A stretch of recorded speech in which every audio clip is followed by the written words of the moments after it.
That is the whole thing. یہ سارے system اس کو کور اپ کرنے کی کوشش کرتا ہے. ہم لوگ بار بار آ کے یہی کہہ رہے ہیں, اٹس ناٹ اباؤٹ دا منی.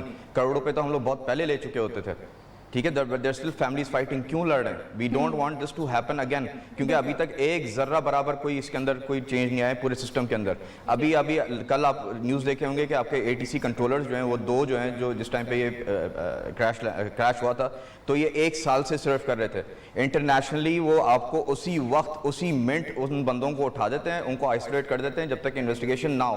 یہ 1 سال تک یہ لینڈنگز اور یہ ٹیک آفس وغیرہ کرواتے رہے ہیں. آپ کو پتہ ہے کتنی بڑی زیادتی ہوئی پاکستانی لوگوں کے ساتھ. آپ لوگ سارے ٹریول کرتے ہیں, آپ لوگوں کو پتا تھا کہ یور لائفز اور the lives of the people that you love are in danger.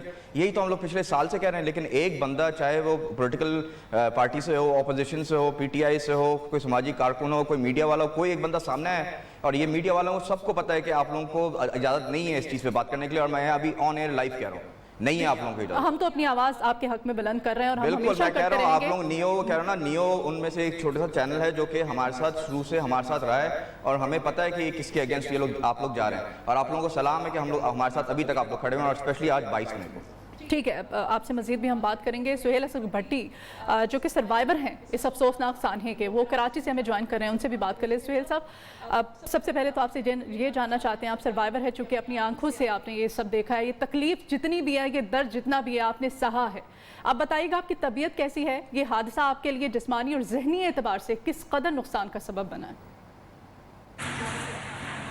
دیکھیے, اللہ کا شکر ہے کہ طبیعت اب دن بہ دن میری بہتر ہوتی جا رہی ہے.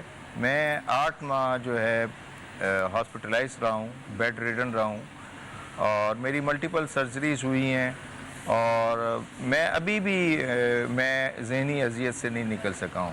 اور ابھی بھی جسم میں اور جہاں جہاں پر جو حصے میرے جلے ہیں وہاں تکلیف کی صورتحال ہے, اور اللہ کا شکر ہے. لیکن جو ایک اسٹریس ہے اور ایک جو خوف ہے وہ ابھی تک موجود ہے, اور باقی اللہ کا شکر ہے میں ڈے بائی ڈے امپروو کر رہا ہوں, اور امید ہے اللہ تعالیٰ سے کہ میں انشاءاللہ اور بھی بہتر ہو جاؤں گا. اچھا, یہ بتائیے گا سہیل صاحب, جو جی PIA کی طرف سے جو تعاون تھا وہ آپ بھرپور تعاون کیا گیا, جو معاوضہ تھا, جو رقم تھی آپ کے علاج معالجے کے حوالے سے, وہ ملی آپ کو؟ کس طرح سے ملی؟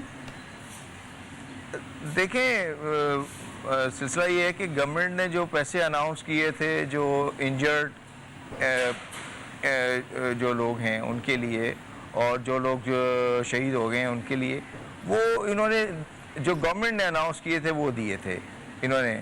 تو باقی جو ہے ہم نے خود سے, میں نے کلیم کیا ان کو کہ بھائی دیکھیں, میں تو سیمی ڈسیبلڈ ہو گیا ہوں, اور میں اب انڈیپینڈنٹلی نہ ہی آفس جا سکتا ہوں, اور میرا جو لائف اسٹائل ہے سارا چینج ہو گیا ہے, اور جاب کا بھی کچھ پتہ نہیں ہے کہ کب تک ہے کب تک نہیں ہے.